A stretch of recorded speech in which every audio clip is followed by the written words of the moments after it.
सतनाम श्री वाहिगुरु साहिब जीओ। जब हम होते तब तू नहीं, अब तू ही मैं नहीं।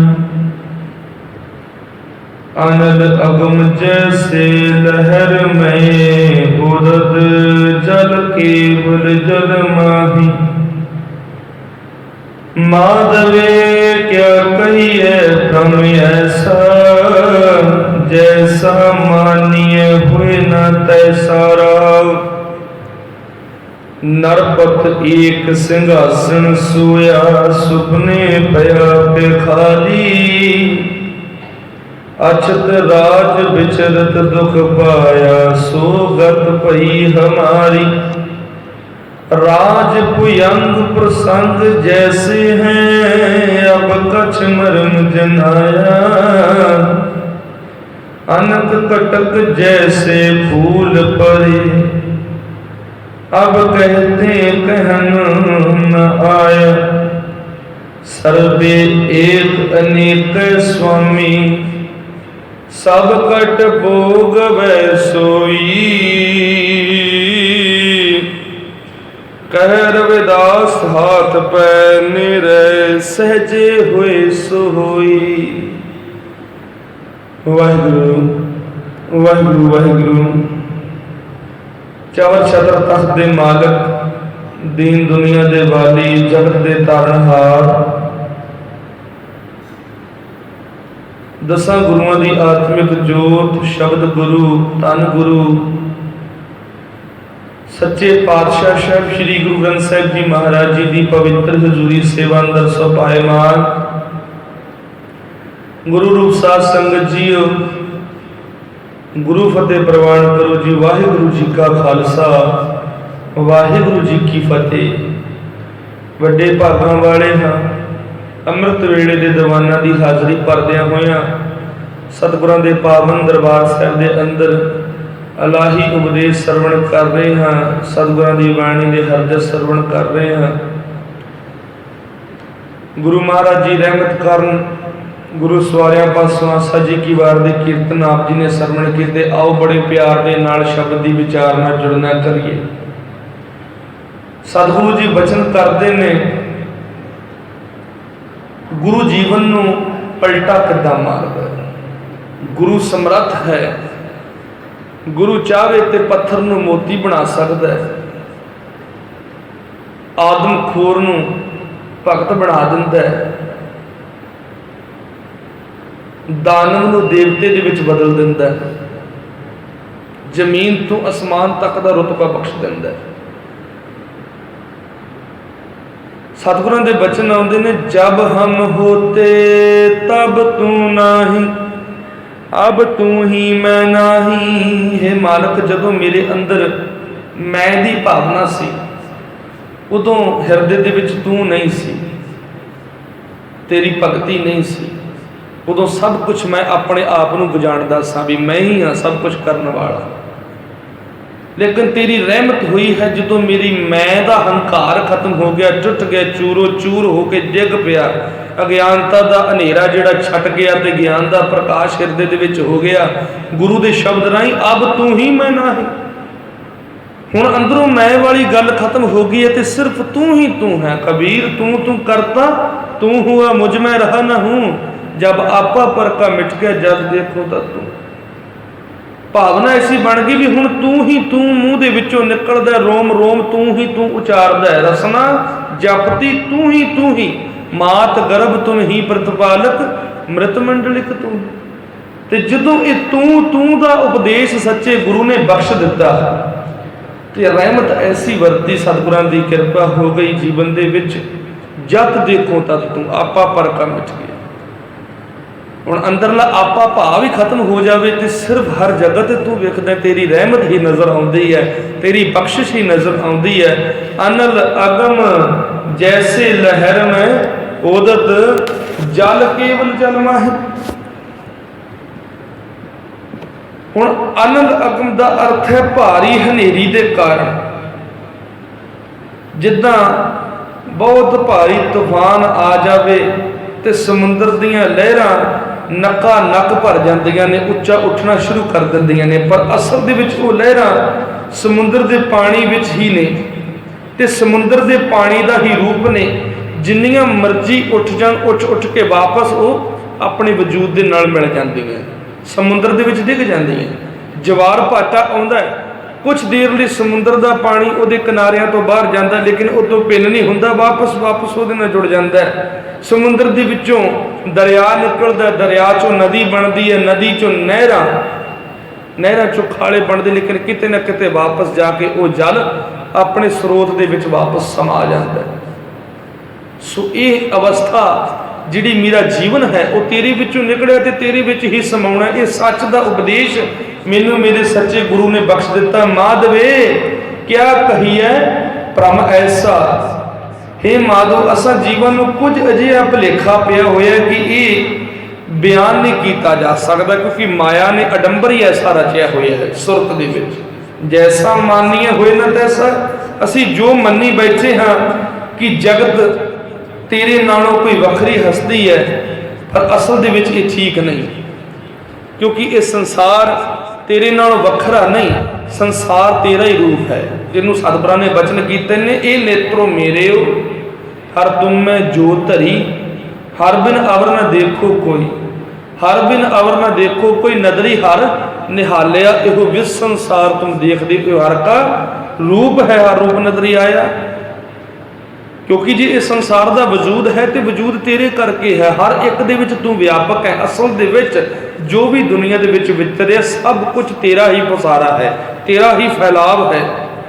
ਨਰਪਤ ਏਕ ਸਿੰਘਾਸਣ ਸੋਇਆ, ਸੁਪਨੇ ਭਇਆ ਬਖਾਰੀ। ਨਰਪਤ ਅਰਥ ਰਾਜਾ। ਜਿਵੇਂ ਕੋਈ ਰਾਜਾ ਆਪਣੇ ਤਖਤ ਦੇ ਉੱਤੇ ਸੌਂ ਜਾਏ ਤੇ ਸੁਪਨੇ ਦੇ ਵਿੱਚ ਮੰਗਤਾ ਬਣ ਜਾਂਦਾ ਹੈ। ਕੋਈ ਰਾਜਾ ਤਖਤ ਦੇ ਉੱਤੇ ਬੈਠਾ ਹੈ, ਤਖਤ ਦੇ ਉੱਤੇ ਬੈਠੇ ਨੂੰ ਨੀਂਦ ਆ ਗਈ, ਸੁਪਨਾ ਆ ਗਿਆ, ਸੁਪਨੇ ਦੇ ਵਿੱਚ ਭਿਖਾਰੀ ਹੈ, ਮੰਗਤਾ ਬਣਿਆ ਬੈਠਾ। ਅਛਤ ਰਾਜ ਵਿਚਰਤ ਦੁਖ ਪਾਇਆ, ਸੋਗਤ ਪਈ ਹਮਾਰੀ। ਰਾਜ ਹੁੰਦਿਆਂ ਵੀ ਸੁਪਨੇ ਦੇ ਵਿੱਚ ਉਹ ਭਿਖਾਰੀ ਬਣ ਗਿਆ ਤੇ ਉਹ ਸੁਪਨੇ ਦੇ ਵਿੱਚ ਦੁਖੀ ਹੋ ਰਿਹਾ, ਅੱਤ ਦਾ ਦੁੱਖ ਪਾ ਰਿਹਾ। ਉਹਨੂੰ ਇਹ ਮਹਿਸੂਸ ਹੋ ਰਿਹਾ ਵੀ ਮੇਰਾ ਰਾਜ ਚਲਾ ਗਿਆ, ਮੈਂ ਭਿਖਾਰੀ ਹੋ ਗਿਆ, ਲੇਕਿਨ ਅਸਲ ਦੇ ਵਿੱਚ ਉਹਦਾ ਭੁਲੇਖਾ ਵੀ ਤੂੰ ਰਾਜਾ ਹੈ, ਤੂੰ ਰਾਜ ਸਿੰਘਾਸਣ ਤੇ ਬੈਠਾ ਹੈ। ਅੱਖਾਂ ਖੋਲ, ਸੱਚ ਨੂੰ ਪਹਿਚਾਣ। ਅਸਲ ਦੇ ਵਿੱਚ ਇਹ ਭਿਖਾਰੀਪਨ ਦਾ ਸੁਪਨਾ ਹੈ ਜਿਹਨੇ ਤੈਨੂੰ ਮੰਗਤਾ ਬਣਾ ਦਿੱਤਾ। ਉਸੇ ਤਰ੍ਹਾਂ ਮਾਲਕ ਨੇ ਸਾਨੂੰ ਸਭ ਕੁਝ ਬਖਸ਼ਿਆ, ਅਸੀਂ ਦੁਖੀ ਨਹੀਂ ਹਾਂ। ਸਾਨੂੰ ਅੱਤ ਦੀ ਖੁਸ਼ੀ ਬਖਸ਼ੀ ਹੈ, ਅੰਦਰ ਦੀ ਸ਼ੀਤਲਤਾ ਬਖਸ਼ੀ ਹੈ। ਤਪਦੇ ਅਸੀਂ ਕਿਉਂ ਆ? ਕਿਉਂਕਿ ਅਗਿਆਨਤਾ ਦੀ ਨੀਂਦ ਦੇ ਵਿੱਚ ਅਸੀਂ ਸੁੱਤੇ ਹੋਏ ਹਾਂ ਤੇ ਵਿਕਾਰ ਰੂਪੀ ਸੁਪਨਿਆਂ ਨੇ ਸਾਡੇ ਜੀਵਨ ਨੂੰ ਤੜਪਾਉਣਾ ਸ਼ੁਰੂ ਕਰ ਦਿੱਤਾ। ਜਨਮ ਕਰਕੇ ਅਸੀਂ ਰਾਜੇ ਹਾਂ, ਲੇਕਿਨ ਅਗਿਆਨਤਾ ਦੀ ਨੀਂਦ ਦੇ ਵਿੱਚ ਅਸੀਂ ਭਿਖਾਰੀ ਬਣੇ ਬੈਠੇ ਹਾਂ। ਕਿਉਂ? ਕਿਉਂਕਿ ਮੰਗਤਿਆਂ ਦੇ ਗੁਲਾਮ ਹੋ ਗਏ ਹਾਂ। ਪਦਾਰਥਾਂ ਦੀ ਆਸ ਆ, ਪਦਾਰਥਾਂ ਦੇ ਕਰਕੇ ਸਾਡੀ ਦੌੜ ਹੈ। ਸਵੇਰੇ ਉੱਠਦਾ ਬੰਦਾ, ਸ਼ਾਮ ਤੱਕ ਕੋਹਲੂ ਦੇ ਬੈਲ ਦੀ ਤਰ੍ਹਾਂ ਕੰਮ ਕਰਦਾ। ਕਾਹਦੇ ਲਈ? ਪਦਾਰਥ ਇਕੱਠੇ ਕਰਨ ਦੇ ਲਈ। ਪੈਸਾ ਆ ਜਾਵੇ, ਪਦਾਰਥ ਆ ਜਾਣ, ਪਦਾਰਥਾਂ ਦੇ ਵਿੱਚੋਂ ਸੁੱਖ ਲੱਭਣਾ ਸ਼ੁਰੂ ਕਰ ਦਿੰਦੇ ਹਾਂ ਅਸੀਂ। ਕਦੇ ਗੁਜ਼ਾਰੇ ਜੋਗਾ ਨਹੀਂ ਮੰਗਦੇ, ਗੁਜ਼ਾਰੇ ਤੋਂ ਵੀ ਵੱਧ, ਸੀਮਾ ਤੋਂ ਵੱਧ ਮੰਗਦੇ। ਕਦੇ ਰੱਜ ਨਹੀਂ ਆਉਂਦਾ, ਕਿਉਂਕਿ ਤ੍ਰਿਸ਼ਨਾ ਦਾ ਕਦੇ ਅੰਤ ਨਹੀਂ। ਤੇ ਜਦੋਂ ਇਹ ਲਾਲਚ ਦੀ, ਲੋਭ ਦੀ ਭੱਠੀ ਦੇ ਉੱਤੇ ਸਾਡਾ ਜੀਵਨ ਚੜਿਆ ਹੋਵੇ ਤੇ ਉਹਨੇ ਸੜ ਕੇ ਸਵਾਹ ਹੀ ਹੋਣਾ, ਤਪਣਾ ਹੀ ਹੈ। ਲੇਕਿਨ ਅਸਲ ਦੇ ਵਿੱਚ ਮਾਲਕ ਨੇ ਸਾਡੇ ਜੀਵਨ ਨੂੰ ਠੰਡਾ ਠਾਰ ਬਣਾਇਆ। ਅਗਿਆਨਤਾ ਦੀ ਨੀਂਦ ਦੇ ਵਿੱਚੋਂ ਉੱਠ ਕੇ ਗਿਆਨ ਦੇ ਪ੍ਰਕਾਸ਼ ਦੇ ਰਾਹੀਂ ਸੱਚ ਨੂੰ ਵੇਖਣ ਦੀ ਲੋੜ ਹੈ। ਤੇ ਗਿਆਨ ਦਾ ਜਿਹੜਾ ਸੂਰਜ ਸਿਰਫ ਤੇ ਸਿਰਫ ਸੱਚਾ ਗੁਰੂ ਹੈ। ਰਾਜ ਭੁਯੰਗ ਪ੍ਰਸੰਗ ਜੈਸੇ ਹੈ, ਅਬ ਕਛ ਮਰਮ ਜਨਾਇਆ। ਅਨਕ ਕਟਕ ਜੈਸੇ ਫੂਲ ਪਰੇ, ਅਬ ਕਹਤੇ ਕਹਿ ਨ ਪਾਇਆ। ਜਿਵੇਂ ਰੱਸੀ ਤੇ ਸੱਪ ਦਾ ਦ੍ਰਿਸ਼ਟਾਂਤ ਹੈ, ਪਰ ਤੂੰ ਮੈਨੂੰ ਹੁਣ ਕੁਝ ਭੇਦ ਜਣਾ ਦਿੱਤਾ। ਮੈਨੂੰ ਫਰਕ ਪਤਾ ਲੱਗ ਗਿਆ ਵੀ ਰੱਸੀ ਕੀ ਹੈ ਤੇ ਸੱਪ ਕੀ ਹੈ। ਸੱਪ ਤੇ ਰੱਸੀ ਦੇ ਵਿੱਚ ਭੇਦ ਕਰਨਾ ਜ਼ਰੂਰੀ ਹੈ, ਕਿਉਂਕਿ ਰੱਸੀ ਦਾ ਆਕਾਰ ਬੇਸ਼ੱਕ ਵੇਖਣ ਦੇ ਵਿੱਚ ਜਦੋਂ ਕਈ ਵਾਰੀ ਪਈ ਹੁੰਦੀ ਹੈ ਹਨੇਰੇ ਦੇ ਵਿੱਚ ਤੇ ਸੱਪ ਦਾ ਭੁਲੇਖਾ ਪਾ ਦਿੰਦੀ ਹੈ ਵੀ ਸੱਪ ਬੈਠਾ ਹੈ, ਲੇਕਿਨ ਅਸਲ ਦੇ ਵਿੱਚ ਉਹ ਰੱਸੀ ਹੈ। ਤੇ ਜੇ ਸੱਪ ਨੂੰ ਰੱਸੀ ਸਮਝ ਕੇ ਚੱਕ ਲਵਾਂਗੇ ਤੇ ਜੀਵਨ ਦਾ ਅੰਤ ਵੀ ਹੋ ਸਕਦਾ, ਕਿਉਂਕਿ ਸੱਪ ਡੰਗ ਵੀ ਮਾਰ ਸਕਦਾ ਹੈ। ਹੁਣ ਅਗਿਆਨਤਾ ਦਾ ਜਦੋਂ ਹਨੇਰਾ ਹੋਵੇ ਤੇ ਸੱਪ ਤੇ ਰੱਸੀ ਦੀ ਪਹਿਚਾਣ ਨਹੀਂ ਹੋ ਰਹੀ, ਲੇਕਿਨ ਮਾਲਕਾ ਤੂੰ ਮੈਨੂੰ ਸੂਝ ਬਖਸ਼ ਦਿੱਤੀ। ਹੁਣ ਸੱਪ ਤੇ ਰੱਸੀ ਦੇ ਵਿਚਕਾਰ ਭੇਦ ਪਤਾ ਲੱਗ ਗਿਆ, ਕਿਉਂਕਿ ਪਤਾ ਲੱਗ ਗਿਆ ਚੰਗਾ ਮਾੜਾ ਵਿਚਾਰਨਾ ਆ ਗਿਆ ਜ਼ਿੰਦਗੀ ਦੇ ਵਿੱਚ। पलटा वज गया ना। हुण मैं ये उदाहरण देना चाहुंदा भी गुरु जीवन नूं पलटदा किदां, इहदे बहुत ही महान उदाहरण गुरु साहब की जीवनी दे विचों मिलदे ने, वो भी अगे वचन करांगे। अनक कटक जैसे फूल परे अब कहते कहन न आया, कटक दा अर्थ कड़े, जिवें सोने दे बने हुए अनेका कड़े वेख के भुलेखा पै जावे कि सोना ही कई किस्मां दा हुंदा है, तिवें सानू भुलेखा बनया पे भी ये जगत तेरे तो वखरा है। हुण वो पुरानी वितकरे वाली गल मैथों आखी नहीं जाती, भाव हुण मैं ये नहीं आखदा कि जगत तेरे तो वखरा। हुण गहना सोना है, खान दे विचों निकलदा मिट्टी के रूप दे विच, स्वर्ण धूल के रूप दे विच। वो सोने नूं शुद्ध के सुनियार उहदे गहने बनाउंदा है, उहदे इट्टां बनाउंदा है, उहदे बिस्कुट बनाउंदा है, उस तो बाद उहदे गहणियां दे विच उहनूं वंड दित्ता जांदा है, छापां छल्ले कड़े हार। लेकिन ये नहीं समझा जा सकता भी ये सोना वखरा वखरा है। एक ही सोने तो बने हुए वो गहने ने, सोना एक ही है, लेकिन गहणियां दे आकार, गहणियां दे जिहड़े डिजाइन ने वो वखरे ने। कोई किदां दा हार बना लैंदा, किसी नूं किहड़ा डिजाइन पसंद है, उहदी उत्ते जिहड़ी डिजाइनिंग कीती है उस सुनियारे की अपनी मत है। लेकिन असल दे विच सोना खान दे विचों निकलिया होया एक है ते एक ही वजूद है। उस तरह इस संसार दे विच विचर रहे सारे गहने ने, कोई पशु के रूप दे विच है, कोई कां, कोई कबूतर, कोई चिड़ी, कोई कुत्ता, कोई बिल्ला, कोई इंसान, कोई रुख। सबै कट राम बोले, रामा बोले, राम बिना को बोले रे, एक लमाटी कुंजर चीटी भाजन है बो नाना रे, अस्थावर जंगम कीट पतंगम घट घट राम समाना रे। ये सब गहने हैं, लेकिन गहने का वजूद की है? परिपूर्ण परमात्मा। परमात्मा तो बने हुए असी गहने हाँ। अव्वल अल्लाह नूर उपाया कुदरत के सब बंदे, एक नूर ते सब जो उपजया कौन भुले को मंदे, क्योंकि एक नूर की पैदाइश है। बाहर दियां गल्लां, बाहर दे पहरावे वख ने, लेकिन सच ये वे इन्ने पहरावियां दे विचों ये सारी अनेकता दे विचों अंदर दी खेड उस एक दी है, क्योंकि वजूद सोना है। सोने तो बने हुए गहने हाँ, लेकिन ये साडे मन का भुलेखा सी। असी गहणियां तो ये अंदाजा ला लिया भी ये सोना अड अड तरह का, लेकिन असल दे विच वो डिजाइन सी, लेकिन सोना एक ही है, वजूद एक ही है गहणियां का। लेकिन मेरे सच्चे गुरु ने मैनू ये सूझ बख्श दी, सर्वे एक अनेक स्वामी सब कट भोगवै सोई। सब दे विच एक रस व्यापक परमात्मा हर एक दे विच विद्यमान है, विराजमान है। वो बुरे दे अंदर भी वसदा है, वो चंगे दे विच भी वसदा है। जिन्हें उन्होंने पहचान लिया वो कदे हंकार दे बोल नहीं बोलता, जिन्हें उन्होंने पहचानिया नहीं वो हंकार दे पर्वत के उत्ते चढ़ के सिर्फ मैं करदा अपने जीवन का बेड़ा गर्क कर बैठदा है। वसदा सब दे विच, वो रावण दे विच भी वसदा, वो रामचंद्र दे विच भी वसदा है। रामचंद्र ने पहचान लिया, रावण ने नहीं पहचानिया। लेकिन किते ना किते जिंदगी नूं ऐसी ठोकर वजदी है भी सोझी पै जाती है। अंदर वसिया होया परमात्मा जो दिख पवे तो हंकार दे बदल छड़ जाते हैं, तो ज्ञान का सूरज जीवन दे विच प्रकाशमान हो जाता है। तो ये सोझी सिर्फ ते सिर्फ ये समर्थता सच्चे गुरु के पास है, क्योंकि गुरु ही एक ऐसा देवता है, ऐसा समर्थ है जिहड़ा साडे जीवन नूं पलट सकता है। कह रविदास हाथ पे नेरा सहजे हुए सोई, तो वह रब किन्नी क दूर है साडे तो। रविदास जी कहते हाथ पे नेरा है, जिद्दां तेरा हाथ तेरे शरीर दे नाल जुड़िया, जिन्ना मर्जी पासे कर ला, लेकिन हाथ की जिहड़ी जड़ है वो मोढे दे नाल जुड़ी हुई है। हाथ उंगलां बेशक तेरे शरीर तो दूर हो जाण, लेकिन वो किते ना किते कनैक्शन तेरा जरूर उहदी बांह दे नाल है ते तेरे शरीर दे नाल। उसे तरह परमात्मा तेरे रोम रोम दे विच वसिया होया है। लोड़ है उन्होंने पहचानण दी। हुण जीवन नूं पलटा किदां वजदा है? एक वार दा उदाहरण आउंदा सतगुरां दे बाणी दे विचों।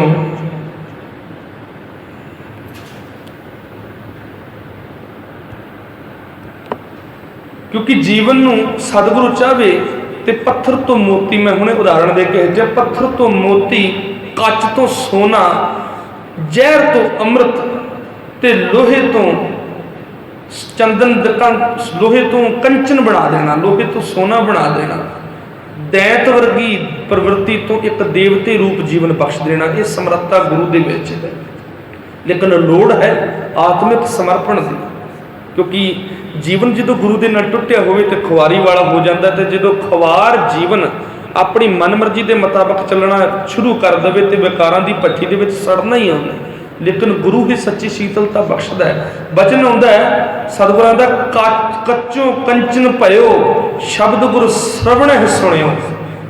जो सच्चे गुरु का शब्द मैं अपने कन्नां दे नाल सुनिया तो गुरु की गल की अकल जो मेरे जीवन के विच पै गई तो कच वर्गा जीवन कंचन बन गया, सोने वर्गा बन गया। कच वर्गा व्यर्थ जीवन, हुण कच की किस नूं लोड़ हुंदी है, उदां ही रुड़दा पिया हुंदा, सुटिया पिया हुंदा। लेकिन वही कच अगर सोना बन जाए तो बेशकीमती हो जाता है, उन्होंने इदां नहीं रखा जा सकता। उस तरह कच वर्गा जीवन, व्यर्थ का जीवन बेशकीमती बन गया, सोने वर्गा कीमती बन गया। किहदी कृपा दे नाल? गुर प्रसाद, सतगुरु की कृपा दे नाल, सच्चे गुरु की कृपा दे नाल। शब्द गुर श्रवण है सुनिया, कन्ना दे नाल जो गुरु के शब्द नूं सुनिया। बिख ते अमृत होयो नाम सतगुरमुख पढ़ियो। जो सच्चे गुरु ने परमात्मा का अमृत रूपी नाम मैनूं बख्श दिता, जो अपनी रसना दे विचों उस सच्चे रब का नाम उचारण किया तो जहर वर्गा जीवन अमृत रूपी बन गया। जिहड़ी जबान दे विचों जहर वर्गे बोल निकलदे सी, किसी की नखेदी, किसी की निंदिया, गालां, बोल कबोल, किसी के हिरदे नूं बलूंदरन वाले शब्द, ऐसी जबान दे विचों जो लफ्ज फुटते सी अगले का अंदर सड़ जाता सी मेरे लफ्ज सुन के। लेकिन सतगुरु ने रहमत की, मेरी रसना दे विच मनो अमृत भर दिता। हुण जदों भी मैं बोलदा अनेकों के हिरदिਆਂ ਨੂੰ ठंड पै जाती है, कलेजे ਨੂੰ ठंड पै जाती है, तो लोग वाह वाह करते हैं। ਜਿਹੜੇ किसी वक्त मेरी बोली सुन के लानता पाउंदे सी, अज वो मेरे बचन सुन के मैनूं गल नाल ला लैंदे ने। ये रहमत किहने कीती? सच्चे सतगुरु ने बिख ते अमृत होयो, जहर तो अमृत वर्गा रुतबा बख्श दिता। वेखो किड्डा पलटा वजदा जीवन। सतगुरु अगे होर उदाहरण दिंदे ने, लोहो होयो लाल नदर सतगुर जद धार। जे सतगुरु की मेहर नज़र करे तो जीव लोहे तो लाल बन जाता है, सुरख लाल बन जाता है। क्योंकि लोहा जिन्ना चिर ठंडा होवे ते उन्होंने ढालिया नहीं जा सकता, जो लाल हो जाता है उन्होंने किसी भी खूबसूरत आकार दे विच बदलिया जा सकता है। उस तरह लोहे दे जो लोहा अग्नि दे विच तप के लाल होंदा है, उहदे विच लचीलापन आ जाता है।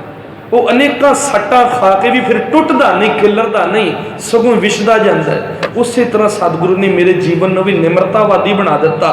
लोहे वर्गा सख्त जीवन सतगुरु ने अपने नाम की बरकत दे के तपा के एडा लचीला कर दिता भी दुखों दी सट्टां भी वज जाण, हुण मेरा जीवन टुटदा नहीं, उस आकार दे विच ढल जाता है। पाहण मानक करे ज्ञान गुर कहियो विचार, पत्थर तो मोती बना दिता सतगुरु ने। सच्चे गुरु ने रहमत की, ज्ञान बख्शिया, ज्ञान की विचार बख्शी। अमृत नाम ठाकुर का पयो, सच्चे रब का नाम मैनू बख्श दिता। सतगुरु की रहमत के नाल ये तीन वस्तुआं मैं अपने जीवन के विच पचा लिया। 7 संतोख विचार जिन्हों तो अमृत रूपी नाम की बरकत ने मेरे पत्थर वर्गे जीवन नूं मोतियां वर्गा कीमती कर दिता। आपको सतनाम श्री वाहिगुरू। काठों श्रीखंड सतगुर कीओ दुख दरिद्र तिनके गया। उन्हां मनुखों के सारे दुख दूर हो गए हैं जिन्होंने सतगुरु ने काठ तो मानो लकड़ तो श्रीखंड कर दिता, खंड दे विच बदल दिता। काठों श्रीखंड की हुण देखो कित्थे एक फिक्की बकबकी लकड़ लकड़ां दे सक होण ते सक नूं खंड दा रुतबा दे देना, मिठा कर देना, उहदे अंदर मिठास भर देनी। ये सतगुरु की खेड है। क्योंकि अकाल ने अपनी सारी ताकत बख्श के सतगुरु नूं नवाजिया है। गुर परमेश्वर एको जान, गुरु ते रब दे विच कोई भेद नहीं हुंदा। गुरु कलगीधर साहिब नूं बचन कीते सन सतगुरु ने, हम अपना सुत सब तुझे नवाजा। असी सारी ताकत तुहानू बख्शदे हां, तुसी जो करना चाहो तुसी कर सकते हो।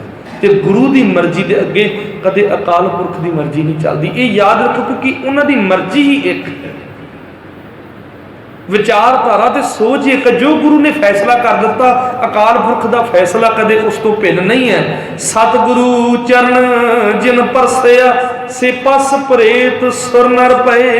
तो जिन्हें सच्चे गुरु के चरण फड़ लेना, जिन्हें सच्चे गुरु के पैरों में घुट के फड़ लिया तो अपने मुख के नाल ला लिया, सतगुरु ने रहमत की, पशु प्रेत तो उन्होंने देवते वर्गा जीवन बख्श दिता। को सतनाम श्री वाहिगुरू। ਜਿਹੜਾ ਜੀਵਨ ਪਸ਼ੂਆਂ ਵਰਗਾ ਸੀ, ਜਿਹੜਾ ਜੀਵਨ ਪ੍ਰੇਤਾਂ ਵਰਗਾ ਸੀ, ਭਟਕਦਾ ਫਿਰਦਾ ਸੀ, ਭੂਤ ਵਰਗਾ ਜੀਵਨ ਬਣਿਆ ਹੋਇਆ ਸੀ। ਲੋਕੀ ਪ੍ਰੇਤ ਕਹਿ ਕੇ ਤਿਰਸਕਾਰਦੇ ਸਨ, ਲੋਕੀ ਕਹਿ ਦਿੰਦੇ ਓਏ ਪਸ਼ੂਆ। ਅੱਜ ਉਹਨੂੰ ਲੋਕੀ ਹੱਥ ਜੋੜ ਕੇ ਕਹਿੰਦੇ ਸੰਤ ਜੀ, ਬਾਬਾ ਜੀ। ਐਡਾ ਉੱਚਾ ਜੀਵਨ ਬਖਸ਼ ਦਿੰਦਾ ਹੈ ਸਤਿਗੁਰੂ। ਕਿੱਡਾ ਪਲਟਾ ਵੱਜਦਾ ਹੈ। ਜਿਹਦਾ ਜੀਵਨ ਕਿਸੇ ਵਕਤ ਠੱਗ ਸੀ, ਜਿਹਦਾ ਜੀਵਨ ਕਿਸੇ ਵਕਤ ਰਾਖਸ਼ ਵਰਗਾ ਸੀ, ਸਤਿਗੁਰੂ ਨੇ ਉਹਨੂੰ ਭਗਤ ਬਣਾ ਦਿੱਤਾ। ਭਾਈ ਸੱਜਣ, ਮੈਂ ਅਨੇਕਾਂ ਉਹਨਾਂ ਨੂੰ ਉਦਾਹਰਣ ਦੇਵਾਂਗਾ ਵੀ ਕਿੱਦਾਂ ਸਤਿਗੁਰੂ ਜੀਵਨ ਨੂੰ ਪਲਟਾ ਮਾਰਦਾ ਹੈ। ਭਾਈ ਸੱਜਣ ਦਾ ਉਦਾਹਰਣ ਆਪ ਜੀ ਨੇ ਬੜੀ ਚੰਗੀ ਤਰ੍ਹਾਂ ਸੁਣਿਆ। ਧੰਨ ਗੁਰੂ ਨਾਨਕ ਪਾਤਸ਼ਾਹ ਦੇ ਵੇਲੇ ਭਾਈ ਸੱਜਣ ਜੀ ਹੋਏ ਨੇ। ਅਸਲ ਦੇ ਵਿੱਚ ਉਹਨਾਂ ਨੂੰ ਪੁਰਾਤਨ ਸਮੇਂ ਦੇ ਵਿੱਚ ਸੱਜਣ ਠੱਗ ਕਿਹਾ ਜਾਂਦਾ ਸੀ, ਜ਼ਿਆਦਾਤਰ ਸੱਜਣ ਠੱਗ ਦੇ ਨਾਮ ਦੇ ਨਾਲ। ਪਰ ਨਹੀਂ, ਹੁਣ ਸਾਨੂੰ ਅਧਿਕਾਰ ਨਹੀਂ, ਅਸੀਂ ਸੱਜਣ ਠੱਗ ਨਹੀਂ, ਕਿਉਂਕਿ ਸਤਿਗੁਰਾਂ ਨੇ, ਗੁਰੂ ਨਾਨਕ ਸਾਹਿਬ ਨੇ ਉਹਨਾਂ ਨੂੰ ਭਾਈ ਸੱਜਣ ਬਣਾ ਦਿੱਤਾ। ਠੱਗ ਤੋਂ ਕਿੱਡਾ ਜੀਵਨ ਪਲਟਿਆ। ਦੇਖੋ, ਠੱਗ ਤੋਂ ਭਾਈ ਬਣ ਜਾਣਾ, ਗੁਰੂ ਨਾਨਕ ਦਾ ਸੱਚਾ ਸਿੱਖ ਬਣ ਜਾਣਾ।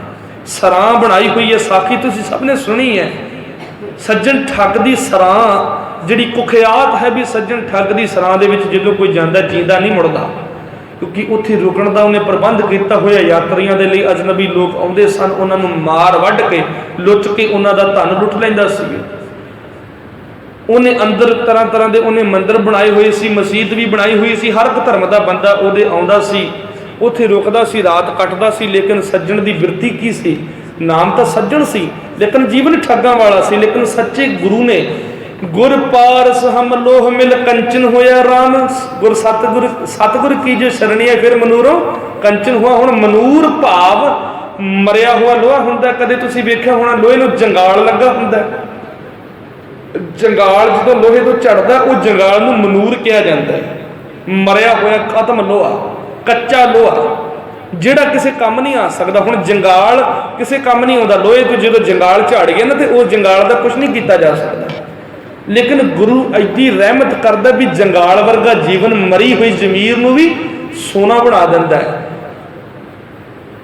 ਕਹਿੰਦੇ ਪਾਰਸ, ਦੁਨੀਆ ਦੇ ਵਿੱਚ ਕੋਈ ਪਾਰਸ ਪੱਥਰ ਹੋਣਾ ਹੈ ਜਿਹੜਾ ਟੱਚ ਕਰ ਜਾਵੇ ਲੋਹੇ ਨੂੰ ਤੇ ਸੋਨਾ ਬਣ ਜਾਂਦਾ। ਲੇਕਿਨ ਸਿੱਖ ਦੇ ਲਈ ਕਿਹੜਾ ਪਾਰਸ ਹੈ? ਗੁਰ ਪਾਰਸ ਹਮ ਲੋਹ। ਸੱਚਾ ਗੁਰੂ ਪਾਰਸ ਅਤੇ ਸਾਡਾ ਜੀਵਨ ਲੋਹੇ ਵਰਗਾ ਮਿਲ ਕੰਚਨ ਹੋਇਆ ਰਾਮ। ਜਦੋਂ ਗੁਰੂ ਦੇ ਨਾਲ ਸਾਡਾ ਜੀਵਨ ਮਿਲ ਗਿਆ ਤੇ ਸੋਨੇ ਨਾਲੋਂ ਵੀ ਕੀਮਤੀ ਬਣ ਗਿਆ। ਸਾਹਿਬ ਦੇ ਨਾਲ ਸਾਡਾ ਜੀਵਨ ਜੁੜ ਗਿਆ ਤੇ ਅਸੀਂ ਵੀ ਸਾਹਿਬ ਬਣ ਗਏ। ਮੈਂ ਉਦੋਂ ਉਦਾਹਰਨ ਦਿੱਤਾ ਵੀ ਇਹ ਕੱਪੜਾ ਹੈ, ਇੱਕ ਆ ਕੱਪੜਾ ਸਾਡੇ ਥੱਲੇ ਵੀ ਆ ਚਾਦਰ ਵਿਛੀ ਹੋਈ ਆ, ਤੁਹਾਡੇ ਥੱਲੇ ਵੀ ਆ ਕੱਪੜਾ ਬੈਠੇ, ਜਿਸ ਤੇ ਆਪਾਂ ਇਸ ਕੱਪੜੇ ਦੇ ਨਾਲ ਬੇਸ਼ੱਕ ਹੱਥ ਪੂੰਝ ਲਓ, ਜੋ ਮਰਜ਼ੀ ਕਰ ਲਓ। ਲੇਕਿਨ ਐਦਾਂ ਦੇ 2 ਮੀਟਰ ਦਾ ਕੱਪੜਾ ਗੁਰੂ ਗ੍ਰੰਥ ਸਾਹਿਬ ਮਹਾਰਾਜ ਤੇ ਪਾ ਦਿਓ, ਕੋਈ ਹੱਥ ਪੂੰਝ ਸਕੇਗਾ? ਨਹੀਂ, ਕਿਉਂਕਿ ਉਹ ਕੱਪੜਾ ਨਹੀਂ, ਉਹ ਰੁਮਾਲਾ ਸਾਹਿਬ ਬਣ ਗਿਆ, ਕਿਉਂਕਿ ਸਾਹਿਬ ਦੇ ਨਾਲ ਜੁੜ ਗਿਆ। ਤੇ ਜਦੋਂ ਸਾਡਾ ਜੀਵਨ ਵੀ ਸਾਹਿਬ ਦੇ ਨਾਲ ਜੁੜ ਜਾਵੇਗਾ ਤੇ ਉੱਚਾ ਰੁਤਬਾ ਮਾਲਕ ਬਖਸ਼ ਦਿੰਦਾ, ਸਾਹਿਬ ਬਣਾ ਦਿੰਦਾ ਜੀਵਨ ਨੂੰ। ਹੁਣ ਸੱਜਣ ਠੱਗ, ਜਿਹੜਾ ਠੱਗ ਦੇ ਨਾਮ ਤੇ ਕੁਖਿਆਤ ਹੈ, ਠੱਗ ਨੂੰ ਭਾਈ ਬਣਾ ਦੇਣਾ ਕਿੱਡੀ ਵੱਡੀ ਕਰਾਮਾਤ ਹੈ। ਹੁਣ ਜੇ ਕੋਈ ਸਾਨੂੰ ਕਹੇ ਵੀ ਫਲਾਣੇ ਡਾਕੂ ਦੇ ਘਰੇ ਜਾਓ, ਉਹਨੂੰ ਗਿਆਨ ਦਿਓ, ਉਹਨੂੰ ਸੱਚ ਦਾ ਉਪਦੇਸ਼ ਬਖਸ਼ੋ, ਤੁਸੀਂ ਜਾ ਕੇ ਉਹਨੂੰ ਭਗਤ ਬਣਾ ਦਿਓ, ਤੇ ਕੀ ਅਸੀਂ ਹਿੰਮਤ ਕਰ ਸਕਦੇ? ਕਦੇ ਕੋਈ ਆਦਮਖੋਰ ਬੰਦਾ ਹੋਵੇ, ਜਿਹੜਾ ਬੰਦੇ ਦੀ ਕੋਈ ਗੱਲ ਸੁਣਨ ਦੀ ਸਮਰੱਥਾ ਹੀ ਨਾ ਹੋਵੇ, ਜਿਹਦੇ ਵਿੱਚ ਜਿਹੜਾ ਵੇਖਦੇ ਸਾਰ ਹੀ ਅਗਲੇ ਨੂੰ ਗੋਲੀ ਮਾਰ ਦੇਵੇ, ਉਸ ਬੰਦੇ ਦੇ ਕੋਲੇ ਜਾ ਕੇ ਕੌਣ ਜਾਵੇਗਾ ਉਹਨੂੰ ਗਿਆਨ ਦੇਣ? ਸਗੋਂ ਸਭ ਆਪਣੀ ਜਾਨ ਨੂੰ ਲੁਕਾਉਂਦੇ ਫਿਰਦੇ ਨੇ। ਉਸੇ ਤਰ੍ਹਾਂ ਸੱਜਣ ਠੱਗ ਦੇ ਘਰ ਵੀ ਕੋਈ ਵਿਰਲਾ ਹੀ ਜਾਂਦਾ ਸੀ। ਲੇਕਿਨ ਸਤਿਗੁਰੂ ਜੀ ਉਹਦੇ ਜੀਵਨ ਨੂੰ ਬਦਲਣ ਦੇ ਲਈ ਉਹਦੇ ਸਰਾਂ ਦੇ ਵਿੱਚ ਗਏ ਨੇ, ਬੈਠੇ ਨੇ। ਕੀਰਤਨ ਸ਼ੁਰੂ ਹੋਇਆ, ਸੱਜਣ ਠੱਗ ਜਿਹਨੇ ਬਗਲ ਦੇ ਵਿੱਚ ਛੁਰਾ ਲਕੋਇਆ ਹੋਇਆ, ਤੇ ਇਸ ਉਮੀਦ ਦੇ ਵਿੱਚ ਵੀ ਕਦੋਂ ਗੁਰੂ ਸਾਹਿਬ ਸੌਣ ਤੇ ਮੈਂ ਇਹਨਾਂ ਨੂੰ ਮਾਰ ਮੁਕਾਵਾਂ ਤੇ ਇਹਨਾਂ ਤੋਂ ਧਨ ਪਦਾਰਥ ਲੁੱਟ ਲਵਾਂ। ਲੇਕਿਨ ਗੁਰੂ ਸਾਹਿਬ ਘਟ ਘਟ ਕੇ ਅੰਤਰ ਕੀ ਜਾਣਤ, ਭਲੇ ਬੁਰੇ ਕੀ ਪੀਰ ਪਛਾਨਤ, ਸਭ ਦੀ ਪਹਿਚਾਨਣ ਵਾਲੇ ਸੱਚੇ ਪਾਤਸ਼ਾਹ ਜਿਹੜੇ ਆਏ ਸੱਜਣ ਦੇ ਜੀਵਨ ਨੂੰ ਬਦਲਣ ਵਾਸਤੇ। ਸਤਿਗੁਰੂ ਕੀਰਤਨ ਕਰਦੇ ਨੇ, ਸ਼ਬਦ ਉਚਾਰਨ ਕੀਤਾ, ਉਜਲ ਕਹਿ ਚਿਲਕਣਾ, ਘੋਟਮ ਕਾਲੜੀ ਮਸ, ਧੋਤਿਆਂ ਜੂਠ ਨਾ ਉਤਰੈ, ਜੇ ਸੋ ਧੋਵਾਂ ਤਿਸ, ਸੱਜਣ ਸਹੀ ਨਾਲ ਮੈਂ ਚੱਲਦਿਆਂ ਨਾਲ ਚਲਨ, ਜਿੱਥੇ ਲੇਖਾ ਮੰਗੀਐ ਤਿੱਥੇ ਦਸਨ, ਤਿੱਥੇ ਖੜੇ ਦਸਨ, ਰਹਾਓ ਕੋਠੇ ਮੰਡਪ ਮਾੜੀਆਂ, ਪਾਸੋਂ ਚਿਤਵੀਆਂ, ਢੱਠੀਆਂ ਕੰਮ ਨੇ ਆਵਣੀ, विचों सखणियां बग्गा बग्गे कपड़े तीर्थ मंज वसन, घुट घुट जियां खामने बग्गे ना कहियन, सिमल रुख शरीर में मैजन देख भलन, से फल कम न आवनी, ते गुण मैं तन हन, अंधले भार उठाया, जूगर वाट बहुत अखी लोड़ी नाल, हाँ हो चढ़लंगा कित, चाकरियां चंगियाइयां अवर सियाणपा कित, नानक नाम समाल तू बद्दा छुट्टा जित। हुण ये शब्द का कीर्तन सतगुरु कर रहे हैं, तो सज्जन ठग जिहड़ा कोले बैठा है, तो जो उन्हें शब्द की व्याख्या सुनी तो अंदर का हृदय चीरिया गया, प्रेम के सर लागे तन भीतर ता भरम काटिया जाए। सतगुरु ने प्यार के तीर मार मार के उसका कलेजा पाड़ दिता, विन दिता, अज्ञानता का हनेरा छट गया। सज्जन ठग नूं अपने कीते पाप अपनी नज़रां दे विच दिखण लग पए, क्योंकि जीवन की हकीकत बख्श दी सतगुरु ने। छुरा छुट गया तो सतगुरां दे चरण फड़ ले, जिहड़े हथ गुरु का गल घुटण वास्ते वधने सी, वो हथ अज गुरु के चरणों के विच नतमस्तक हो गए। आखो सतनाम श्री वाहिगुरू। जीवन बदलिया, अखां दे विचों अथरू चो पे, सतगुरु तो माफ़ी मंगी, बादशाह रहमत करो, बहुत जन्म बिछड़े थे माधो, ये जन्म तुम्हारे लेखा है, मेरे ठग वाले मेरे दरिंदे वाले जीवन नूं ठंड पाओ, शांति बख्शो, मैनू सच का उपदेश बख्शो। सतगुरां ने उन्होंने जीवन जीने की जाच बख्शी, सोझी बख्शी, गुरु नानक ने शब्द का उपदेश बख्शिया, ते सज्जन ठग तो भाई सज्जन बनाया।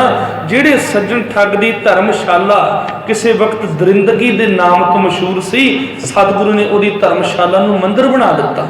अज उहदे घर दे विच सत्संग हुंदी है, सब राजी खुशी उहदे घर दे विच जांदे ने, रब दा नां लैंदे ने, रहमतां वरतदियां, खुशियां वरतदियां, सिੱਖੀ दा प्रचारक बनिया गुरु नानक दी सिੱਖੀ दा। सज्जन ठग तो भाई सज्जन बन गया, किड्डा पलटा वज्जिया। भाई कौडा, जिन्हों कौडा राक्षसी कह दिंदे आ, उन्होंने भाई कौडा बना देना। हुण आदमखोर प्रवृत्ति का बंदा, जिहड़ी प्रवृत्ति जानवरां वाली है, एक बंदे खानी जात दे नाल संबंध रखण वाला कौडा राक्ष, जंगल दे विच रहण वाला जंगली आदमखोर इंसान, जिहड़ा किसी नूं नहीं सोचदा समझदा, सिर्फ बंदियां नूं चक के खा जांदा सी, वढ के उन्हां दा मांस बना के, ਉਹਦੇ जीवन ਨੂੰ ਭਾਈ ਕੌਡਾ बना देना। कौडे राक्ष तो जिहड़ा कुख्यात सी, ਉਹਨੂੰ ਭਾਈ ਕੌਡਾ बना देना। यह है सच्चे सतगुरु की रहमत। ਜਦੋਂ ਸਾਡਾ जीवन सच ਦੇ ਨਾਲ जुड़ेगा तो सतगुरु की बरकत ਦੇ ਨਾਲ ਜਿਹੜੀ राक्षसी प्रवृत्ति अंदरों खत्म हो जाती है। फिर मनूरों कंचन हुआ तो मरी हुई जमीर साड़ी सोने के नालों भी बेशकीमती बन जाती, क्योंकि सतगुरु सच की ठोकर मारदा, जिंदगी नूं सच की सट मारदा। तो जिन्हें सच की सट जिंदगी के विच जर लई ना, कदे बेकारां दी ठोकरां उहदे जीवन नूं देख नहीं सकदियां। आखो सतनाम श्री वाहिगुरू। सो गुरु दी गल्लां बेशक कई बारी सच दीयां चपेड़ां साडे जीवन ते मारदियां, क्योंकि डर मेरे वर्गे नूं हुंदा भी किसी नूं बुरा ना लग जाए, मैं जो बोलां किसी दे हिरदे नूं बुरा ना लग जाए। लेकिन गुरु निरभै है ते निरवैर है। जिद्दां दा आप निरभै ते निरवैर है, उदां दी निरभै ते निरवैरता वाली अवस्था सतगुरु सानू बख्शदे ने, अपने वर्गा ही बना लैंदे ने। जिहड़ा गुरु के जीवन के नाल जुड़ पिया वो गुरु ही बन जाता है। गुरु दे विच एक मिक हो जाता है, जब हम होते तब तू नाही, अब तू ही मैं नाही वाली अवस्था हो जाती है। जब आपा परका मिट गया, जत देखो तत तू वाली भावना जीवन दे विच आ जाती है। हर एक दे विचों रब दे दीदार हो जाते हैं। बस लोड़ है आत्मिक भरोसे की, विश्वास ते भरोसा करके जदों गुरु के चरणों के विच आ ढुलीए ना, तो सतगुरु यकीनन साडे जीवन को बदल दिंदा है। गुरु के शब्द के नाल प्यार कर, गुर जैसा नाही को देव, जिस मस्तक भाग सो लागा सेव। सतगुरु की सेवा भी उन्होंने नसीब होंदी है जिहदे मत्थे ते भाग होण।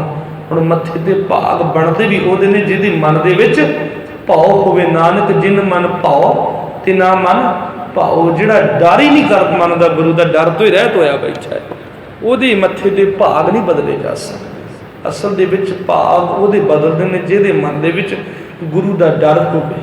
ते गुरु दा डर, रब दा डर सानू दुनियावी डरां तो खलासी बख्श दिंदा, साडे जीवन नूं एक आज़ाद हस्ती बख्श दिंदा है। सो सतगुरु रहमत करन। अज दी विचार नूं इत्थे विश्राम है। ਅਗਲੇ ਸ਼ਬਦ ਦੀ ਵਿਚਾਰ ਆਪਾਂ ਕੱਲ ਦੇ ਦੀਵਾਨਾਂ ਦੇ ਵਿੱਚ ਕਰਾਂਗੇ। ਸਤਿਗੁਰੂ ਜੀ ਕਿਰਪਾ ਕਰਨ ਸਾਡਾ ਜੀਵਨ ਗੁਰੂ ਚਰਨਾਂ ਦੇ ਨਾਲ ਜੁੜ ਜਾਵੇ। ਗੁਰ ਪਾਰਸ ਹਮ ਰੋ ਮਿਲ ਕੰਚਨ ਹੋਇਆ ਰਾਮ, ਲੋਹੇ ਵਰਗਾ ਜੀਵਨ ਸਤਿਗੁਰੂ ਦੇ ਸ਼ਬਦ ਦੇ ਨਾਲ ਜੁੜ ਕੇ ਸੋਨੇ ਵਰਗਾ ਬਣ ਜਾਵੇ। ਸ਼ਬਦ ਦੀ ਵਿਚਾਰ ਸਾਡੇ ਜੀਵਨ ਦੇ ਵਿੱਚ ਆਵਸੇ। ਇਹ ਸਤਿਗੁਰੂ ਜੀ ਕਿਰਪਾ ਕਰਕੇ ਆਪਣੇ ਚਰਨਾਂ ਦੇ ਨਾਲ ਸਾਨੂੰ ਜੋੜ ਲੈਣ। ਸੋ ਰਹਿਮਤ ਕਰਨ। ਇਤਨੀ ਕੇ ਵਿਚਾਰ ਆਪ ਜੀ ਨੇ ਪ੍ਰਵਾਨ ਕਰਨੀ। ਵਿਚਾਰ ਕਰਦਿਆਂ ਬਸ ਹੋਈਆਂ ਫੁੱਲਾਂ ਚੁੱਕਾਂ ਦੀ ਖਿਮਾ ਬਖਸ਼ਣੀ, ਅਸੀਸ ਬਖਸ਼ਣਾ। ਇਸੇ ਤਰ੍ਹਾਂ ਸਾਰਾ ਜੀਵਨ ਲੰਘ ਜਾਵੇ ਸਤਿਗੁਰਾਂ ਦੀ ਚਰਨਾਂ ਦੀ ਸੇਵਾ ਕਰਦਿਆਂ, ਗੁਰੂ ਸੰਗਤ ਦੇ ਚਰਨਾਂ ਦੀ ਸੇਵ ਕਮਾਉਂਦਿਆਂ। ਸਤਿਗੁਰੂ ਜੀ ਸਰਬੱਤ ਦਾ ਭਲਾ ਕਰਨ। ਗੱਜ ਕੇ ਫਤਿਹ ਬੁਲਾਓ ਜੀ। ਵਾਹਿਗੁਰੂ ਜੀ ਕਾ ਖਾਲਸਾ, ਵਾਹਿਗੁਰੂ ਜੀ ਕੀ ਫਤਿਹ।